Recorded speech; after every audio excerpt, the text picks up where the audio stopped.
Hello, everyone. Welcome to Grid Live Pre-Race. Joe Samaniego here, along with Adam Lemrys and Joshua Birch from Joshua Birch Motorsport Channel. Link to his channel in the video description. You're getting so close to 500. Joshua Birch 500 is right around the corner, and we encourage everyone also support us through our Patreon. Come to show Mark and Robin. They keep us on the air. They help us pay the bills. They help Ben got to Sonoma and Portland International Raceway. And of course, we're going to do it all over again for IndyCar. Or you can do Buy Me a Coffee, a one-time contribution to the Grid Network. Three races this weekend. None of them involve NASCAR.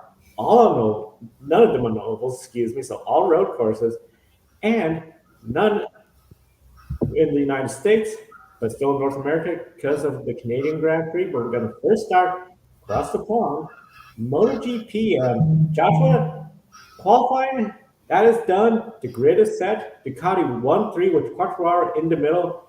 And now on pole, Zarco is third. 6 Ducatis in the top 10. Are you surprised to see them this strong at the German Grand Prix? I really thought this would be a track you wouldn't see that many Ducatis up towards the front. Yeah, this type of track usually suits the Yamahas and also the Hondas as well, of course. Every time we've come here since 2013, and even before that for Marc Marquez as well, this race has only been won by Marc Marquez. He is the king of the ring. 2013 onwards, he's won here. So it's the first time we're going to have a new winner here since 2012. Everyone was looking to who was best in second and thirds across the years. That was the Yamahas. So we were surprised to see Quartararo struggling. Had a lap time deleted in qualifying as in number 2 as well. He can only manage, as you said, was it 6th on the grid as well inside. 6 Ducatis inside the top 10. A 1-2-3 lockout. And Bagnaia on pole position seems to be becoming a running theme as well. I'm not so surprised to see him on pole position as well. So it's interesting. It's interesting. Very interesting to see. And I was really surprised considering how we saw Bagnaia at the beginning. He went right off the track. That rear tire up in the air when he needed to slow down for that first corner. Since 2013, Marc Marquez, he has won every race out here. But this year he is out. Last year, Oliveira, he got second place, and Brad Binder, fourth place. Both of them in the KTMs again this year. Both of them struggling in Q1. None of them advanced. They're starting 14th and 15th in the grid. And then Alex Rin, he is out this weekend because of that injury from the last race weekend. So he's out of it. Realistically, how many riders do you feel have a shot at winning this race? And are any of them on a Honda? Weirdly, no. None of them are the Hondas as well, apart from Stefan Bradl as well, who's had a clean weekend here on home soil and also is the only Honda to have led a race here. He did so back in 2014, I want to say, when he started on pole and led the race here. I think at that day was on the Tech 3. But every other Honda as well, Nakagami, Alex Marquez, and Paulo Espargaro have had multiple crashes here so far this weekend as well. Nakagami coming under incredible fire as well, not only from the media, but from his own team as well, as he's looking to be replaced by Oliveira next year as well on the LCR. So Nakagami, he's on a borrowed contract at the moment as well. I don't think we're going to see any LCR or even the factory Hondas anywhere near the top 3. This is going to be a battle between the Ducatis internally, and it's really going to be a fight for the Yamahas to even get on the podium. Ducati have a chance here to make history and maybe get all of their riders inside the top 8. Could be impressive. But tomorrow, I mainly see it as a race between Pepe Bagnaia and Jorge Martin, the 2 youngest riders in the teams who have got very quick runnings between them as well, and have got very, very fast bikes. But as you say, Zarco third on the grid. Don't count him out as well. He may be a little bit older than the field at the moment, but he is still an incredibly strong rider. So we're in for a very entertaining race. And with no Marc Marquez on the grid, we're in for a very unusual winner of the German Grand Prix. Yeah, very unusual winner. And that's why I'm thinking Zarco is a little bit older, a little bit more experienced. I think this is a good opportunity to just put together a clean race, get that lead. Pecco Bagnaia, it seems like he either runs great or he doesn't run great, or worse, he bends it. Let's hope he doesn't do that, have a safe race. But I think Zarco, now on the podium, I'm thinking potentially a win. That would be huge for him. And it's going to be a huge, hot weekend for everyone at MotoGP. Today it was 50 degrees Celsius. That's the track temperature. because that's 122 degrees Fahrenheit for all those fans in the United States. 33 in the air, 92 degrees Fahrenheit in the air. Tomorrow is anticipated to be the same temperature range, 30s in the Celsius, 90s in the Fahrenheit range. A hot day, a very hot track. Does the hot weather play a role in tire selection and race strategy? Absolutely, yeah. We've seen already, mainly in practice 4 as well, which would be around about the same race time. That did get delayed for half an hour, so it wasn't exactly ideal.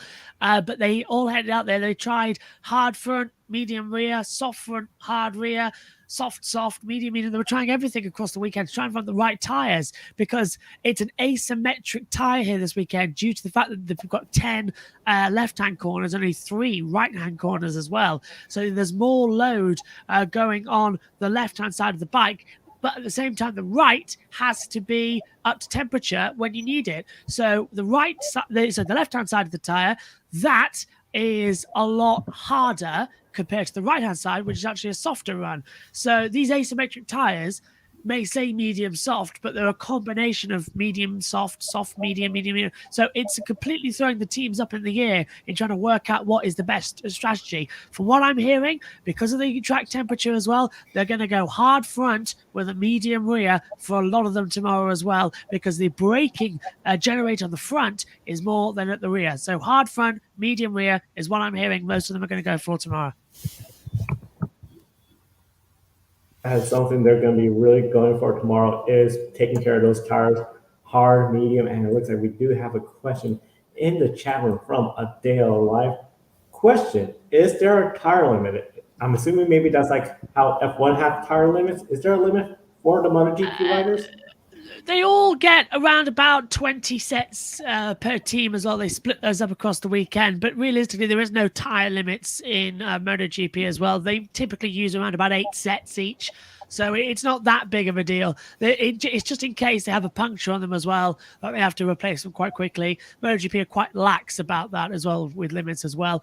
And it never really gets brought up that much. Only once in a lifetime we've had a situation where a rider's run out of tires, and that was in Austria, I think 2016, when we're having so many problems with the tires that year as well, that they just said, okay, you can change them and you can swap tires out, because you can have different sets as well. They don't come like Formula One tires is in a stack of 4. You can only use this stack of 4. They come separately, so you can have a front wheel that's done 12 laps and a rear wheel that's done 2 laps as well. They change over as well. As Day in Life also says, Zarco, pick a winner. That's an interesting call as well. I think they're agreeing with you there, I think, Joe, with that shout as well. It's going to be an interesting race, and with no rain on the horizon, it might be the only dry race we get all weekend as well. Yeah, it could be the only dry race, and the big thing, Zarco, the experience, he has to be a shoe-in favorite. Will he be my pick a winner? Well, I won't share it yet until Adam tells us it's that time to do pick a winner. And we encourage everyone watching us, be sure to like, subscribe for all MotoGP action, coverage, and share your question with us on the air. We're now switching over to Formula One. Adam joins us for the Formula One, and the Canadian Grand Prix is back after a 2-year absence from the Formula One calendar. A lot has changed since we last visited Circuit Gilles Villeneuve. Of course, we all know Leclerc was still looking for his first win. Vettel had that controversial win, second place, depending on what side of history you want to stand on.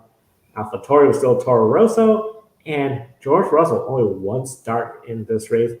And F1, the cars way different.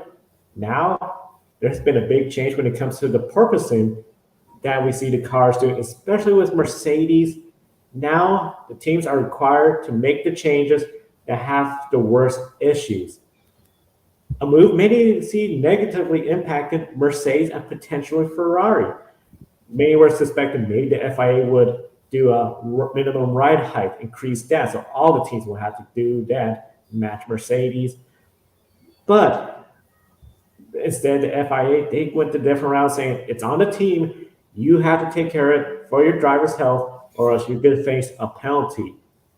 Joshua, do you agree with this FIA decision? It's been a tricky one to get my head around, to be honest with you, because proposing it's a very tricky thing to understand with the new ground effect. I think the FIA have come about it the right way. Mercedes basically asked them to, as you said earlier, to rise the ride height of all the cars to make it mandatory as well. but that would give Mercedes the advantage. And Red Bull and Ferrari turned around and said, well, hang on a minute. Why should we suffer because you have got it wrong? You've got the design wrong.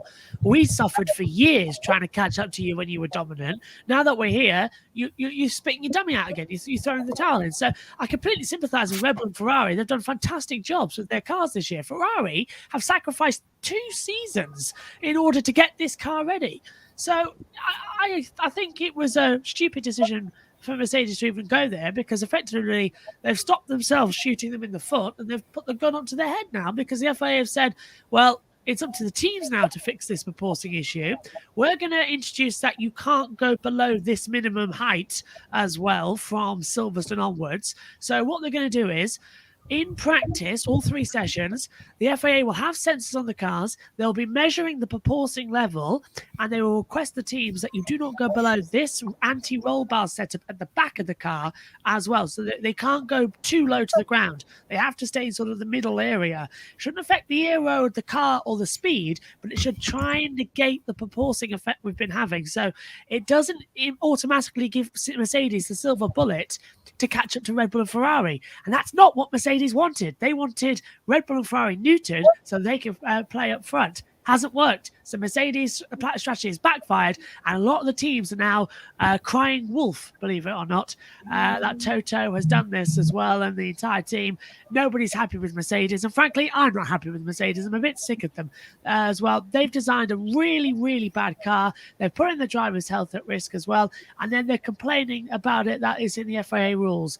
It's not. They've made an error. They are now risking disqualification. I think for once the FIA are standing up to teams doing this, because both Red Bull and Mercedes did it last year. This year it's still Mercedes, so it's finally good seeing the FIA are not going to just whimper out of this. They're staying strong. I think it's a good call. But there's no actual rule yet. We won't find out what the rules are for definite until Silverstone.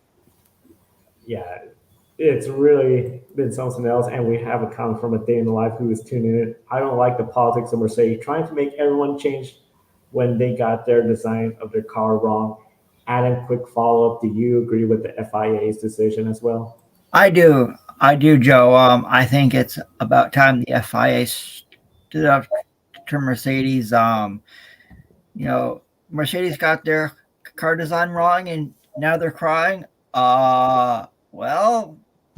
This year Mercedes really hasn't been a factor. It's all been about Red Bull and Ferrari, and this year Mercedes is trying to play catch up. I think, when we get to Silverstone, the British Grand Prix is going to be a very interesting race. About the porpoising, about the FIA's decisions. I think the second half of the FIA Formula One World Championship, it's going to be a doozy. Jewelry as well gets their time limits up at this end of this month. So by the time we get to Silverstone, if Lewis still has got his nose ring in as well, he won't be allowed to compete. So there's an awful lot. The FIA Mercedes have requested all these changes, and they're all blowing back in Mercedes' face as well. This is going to be very interesting for Mercedes when we get there. Very interesting for Mercedes and a day in life with a comment. Is the British Grand Prix ever not interested? I can't think of a. There's always something, isn't there? Always something. I feel it's just one of those races, like Belgium, like Monza. You just know this is a big event, and there's so much more hype around it. One of the big things, of course, there was a lot of hype about Ferrari began this year. That has really cooled off, especially with the news. I mentioned it last Sunday that this could happen, and yesterday it was confirmed. Ferrari, Leclerc, 10th place grid penalty because of what happened with the engine trouble. So the Canadian Grand Prix, he could get the pole, but he'll have to start 10 positions back further. Adam, is Ferrari in trouble in this race? Yeah, because like Kobe has said time and time again, we are living in a Red Bull world right now. Ferrari needs to. It doesn't matter where Charles Leclerc starts tomorrow after qualifying, since he's going to get that 10 grid penalty. And thank you, Ben. what can go wrong? Yeah, I'll agree with that completely. We're living in a Red Bull world right now, and if you want to, and if you got to knock off the Red Bull team in order to, have control of the F1 World Championship, the drivers and manufacturers. Ferrari is in trouble, and the Canadian Grand Prix track at Circuit Villeneuve, there aren't a lot of places to pass. It's a very tight circuit. The best place to pass is on the straights. I mean, there's so many. The hairpin is tough. That chicane. Before you go onto the front stretch, so it's going to be hard for Ferrari to catch up. I think it's going to be a Red Bull driver winning tomorrow, either Max Verstappen or Checo Perez. Yeah, and Josh, quick follow-up with that. What can Ferrari do to minimize their damage? And are they dependent on Red Bull to have bad luck? Because as Ben has said, they're sort of like the Dallas Cowboys of American football. What can go wrong? Red Bull, remember last year, they had 5 races in a row where they took victories as well. And then we got to Silverstone and all hell broke loose. Do not count your chickens just yet. We are going to be in for something interesting. Remember that Leclerc's had 2 DNFs now due to engine failures. Remember right back at the start of the year, Verstappen had 2 failures in Australia and in Bahrain as well, the season opener. So anything's on the table with reliability as well. Anything can happen, and as it always does in Formula One. So I think rain could still play a factor. There's currently none predicted for tomorrow, but certainly it's predicted today. Whether we'll get qualifying or not, that's the question. If we can get qualifying, what's it going to be like? Rain is the great equalizer. We've yet to qualify in the rain this year. Could it bring Mercedes back into it? Of course, with wet weather, proporcing isn't that much of an issue because the water sort of acts as like a buoyed effect as well. It just sort of pushes it along and it negates the airflow. It's why we see it's always the great equalizer, especially on this track. It's a street track and a semi-permanent road course as well. So it's a great track to have rain on. Remember 2011 and how great that race was. We saw Michael Schumacher in a Mercedes in 2nd position. Jenson Button went from the back 5 times to the front as well. That's how crazy this track can be. So rain is scheduled tomorrow, but after the race. So we could see it come before the race. Could have a wet quali, looks likely. Practice 3 might get cancelled, so less track data. Anything can happen. Ferrari have got to put Sainz in a position where he can split the 2 Red Bulls and keep up there. Perez and Verstappen are both race winners this season. Sainz has not won a race yet, and he's retired in 3 Grand Prix. He's got to improve. He has got to deliver this weekend with the clear on the back foot, possibly starting 10th at best or back. It's up to Sainz this weekend to have a good strategy. For Red Bull, well, I think they'll kick their feet up and have a nice drink of sugar-free Red Bull and just get ready for a comfortable drive on Sunday. Wonder if it will be the green Red Bull cans like they brought that one weekend when we saw the new Aston Martin. Lime edition, I think that was. Yes, it was. was. Of course, we know it's unique because usually we have the starting grid graphic for everyone. We're talking about what's going to happen in the race. We still have practice 3 and qualifying later today. Based off just the first 2 practices, do you believe Leclerc will get another pole to try to at least minimize that, or do you think it's not going to be another pole? Oh, well, if Leclerc gets the pole position, he has a 10 grid penalty, so you're going to have to start 10th. But to me, you got to beat Max Verstappen. He has been quick in both practices here in Montreal, and he's got a good shot for the pole. And if he does, he could just drive away in the Montreal air. It's going to be a nice sunny day tomorrow. So Max Verstappen, he can be. I think Max Verstappen gets the pole in Canada. Just been sent this information based on the updated weather forecast from the official weather service. the service provider, one set of intermediate tyres will be made available to each driver for practice 3. So last night, the FIA said no additional tyres for practice 3. They've woken up this morning and think, okay, it's time for an additional set because it's raining outside. So we're going to see some running in practice 3 then. Because I think they've done that, and that was from Eduardo Freitas. I think we might go green for practice 3, see where it is, and then maybe we'll get a red flag. So it's not over yet. It's not over yet.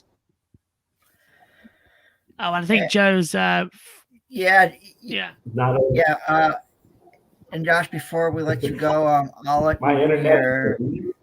pick We can see winner it. for MotoGP and the F1 Canadian Grand Prix. So we'll start with MotoGP. Who wins at the Sachsenring in Germany? I'm going to say Jorge Martin will win tomorrow. I hope he does. I know Zarco's high up on the grid, but Martin's a good racer, and especially he's got a good starting position. So I think Jorge Martin will win the German Grand Prix and keep it up there with the M's winning. And then presumably you want me to do Formula One straight after? Yes, That's sir. tricky. On just 2 practice sessions, that's incredibly tricky. Well, it won't be Leclerc. Sergio Perez. Sergio Perez is going to win this one as well, I believe, as they come through. 3 words, Wall of Champions. Yeah, well, Verstappen, I think, is yet to hit it. Don't think he's actually hit it yet, so that's going to be good. And one thing I do want to quickly, before I disappear, I'll ask Adam this as well, because I know you froze, Jen. We've got 2 minutes before I've got to dash off. With the Red Bulls as well, from what we saw last time out in Baku as well, the fact that they traded places quite willingly as well. Perez has come out and said that's not going to happen anymore now. So is the inter-team feuding going to create something here this weekend in Canada, as we've seen in the past? Ferraris have had it here.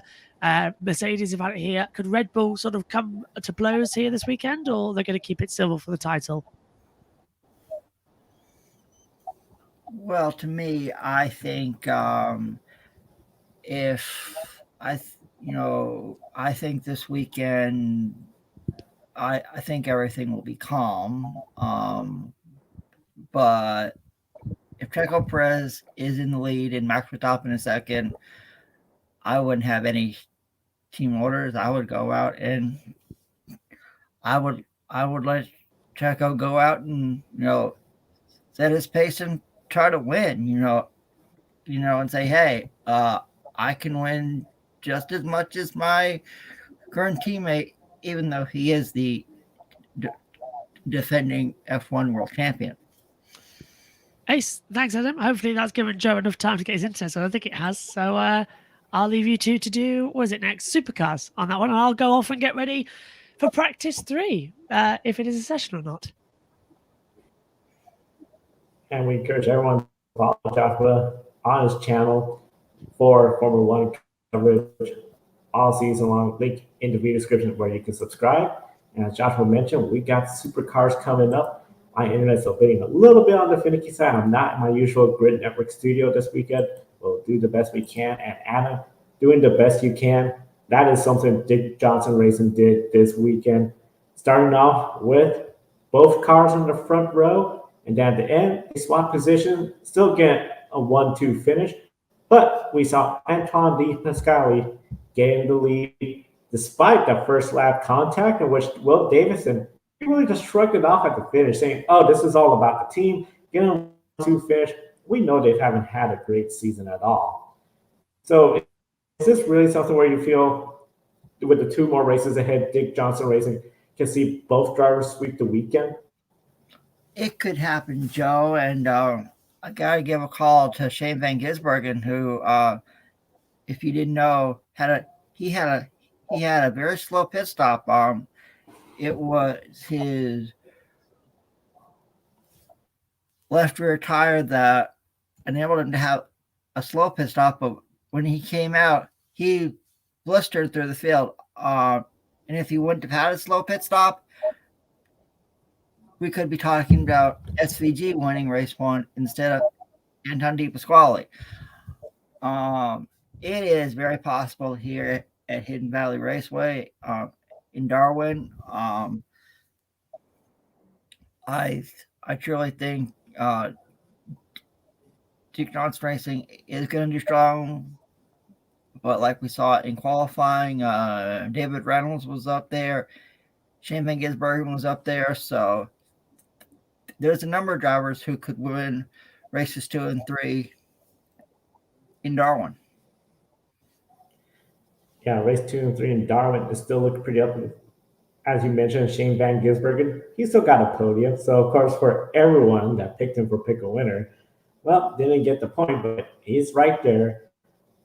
Your chances of Shane Van Gisbergen getting at least one win, do you think that's going to happen or more likely not going to happen with how we saw Big Johnson racing this week? I think SVG does get at least one win this weekend. I think his pit crew, knows what happened, and they want to do a better job going forward. And like I mentioned on our Grid Wednesday, this is a very special round at Hidden Valley Raceway in Darwin because it's located in the Northern Territory of Australia, and it's known for the Indigenous people. So they've called it the Indigenous Round. So if you watch all the action, you'll see all the cars with different paint schemes honoring the region, and the trophies are didgeridoos. And I didn't like that. I need to watch more supercars. Yeah.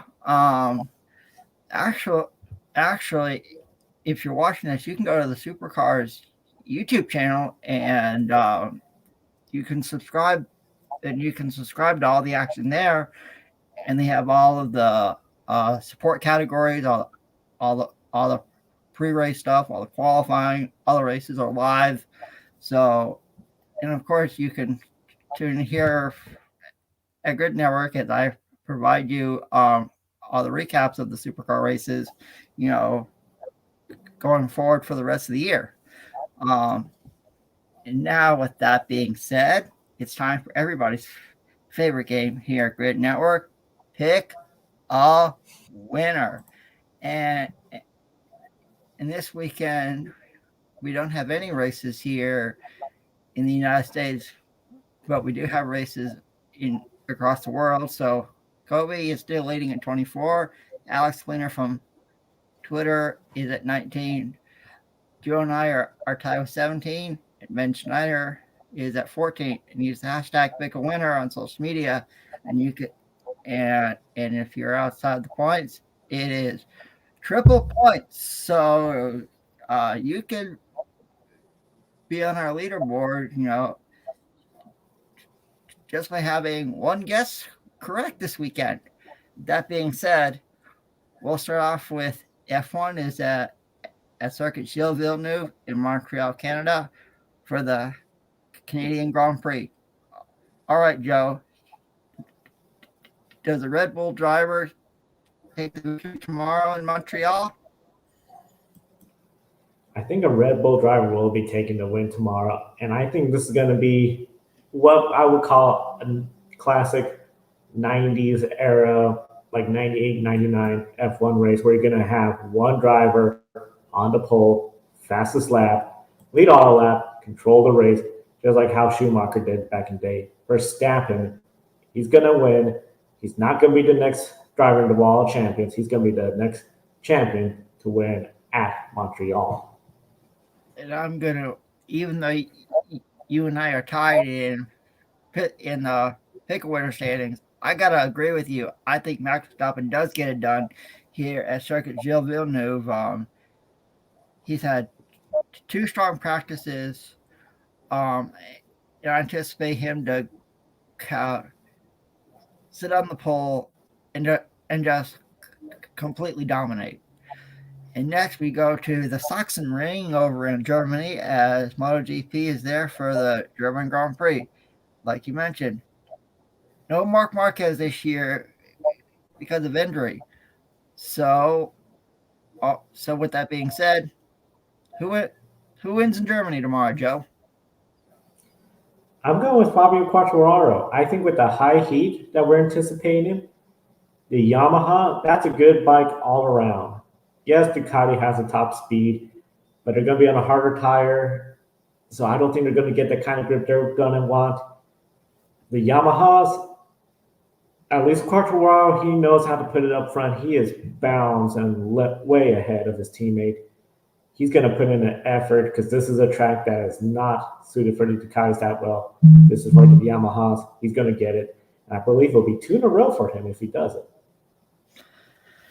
Well, I'm going to say Ducati is starting 1-3 here at the Sachsenring, and I'm going to agree with what Nathan Life said. I'm going with Johann Zarco to win at the German Grand Prix. And so it's going to be interesting to see. You mentioned the high heat over there in Germany. Hopefully a lot of fans will be protected by wearing a lot of sunscreen and staying cool in that heat. It's been so. Now we'll go down under to Australia as the Repco Supercars Championship is at Hidden Valley Raceway in Darwin, and they have 2 more races this weekend. So, Joe, who wins races 2 and 3 at Hidden Valley Raceway? This is a hard one. Just because I know we anticipate Shane Van Gisbergen to get at least 1 win. It's a race 2 or 3. I'm going to say it's going to be race 3. Shane Van Gisbergen going to get it.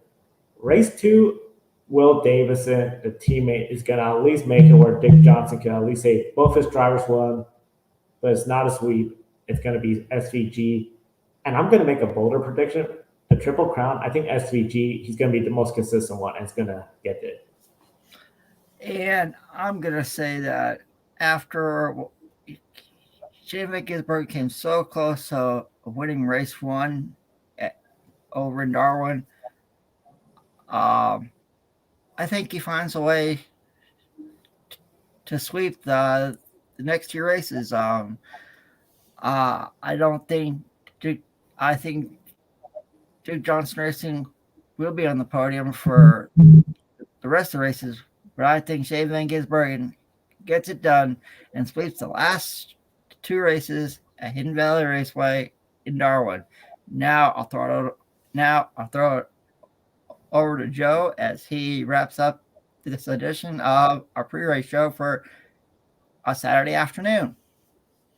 The Saturday afternoon, and tomorrow a special Grid Live wrap-up earlier in the day because we don't have NASCAR, so approximately 90 minutes following the conclusion of Formula 1, we'll be on the air. Kobe, Adam, Joshua, potentially we'll have Ben and Julia on the air as well too, so be sure to subscribe, like if you enjoyed our show today, and visit our Patreon page, Calling the Show. Mark and Robin, they've been investing in us for over a year now, helping us get by, pay the bills, get to the track. And of course, you can do Buy Me a Coffee, a one-time contribution if you prefer, or buy a drink, especially a cool drink, because as we talked about, MotoGP was really hot. I know Adam and Kobe Lemery, both of them are experiencing high heat in the Charlotte, North Carolina region. And of course, visit our social media presence. You can start off with gridranking.com, learn about the grid ranking, and of course, the new Endurance Performance Index that was released. That's going throughout the rest of this year and all of next year. We're on TikTok. That's where we post every Wednesday our pick a winner, try to get on the pick a winner leaderboard. And then, of course, we're on streaming on Twitch, Twitter, Facebook, and now LinkedIn. So you can go visit our LinkedIn page and see this program and all our programs on the air on LinkedIn. And, of course, Instagram, we're there as well, too, and Facebook. And once again, Public.com, our sponsor, use the referral code GridNet for free stocks. Public.com. You use the stock market page there to learn about how to invest in the stock market. There are podcasts, tools. You can meet people, share information, and just really get a good handle before you start investing. And of course, you use the referral code GridNet. You get free stock to invest worry-free. So we thank everyone for tuning in to today's program. We thank Josh for joining us, and of course, Alan Lemery, our supercar expert, for joining us today. I'm Joe Samaniego. Thank you for watching. We'll see you next time, and enjoy the races. Don't be an anonymous investor. Join the stock market social media platform public.com. Invest any amount of money and share with friends and new friends.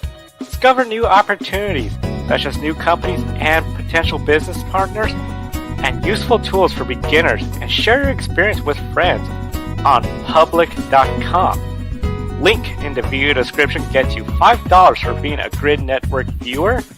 Use the referral code GridNet for your free $5 to invest. Start investing and networking on public.com.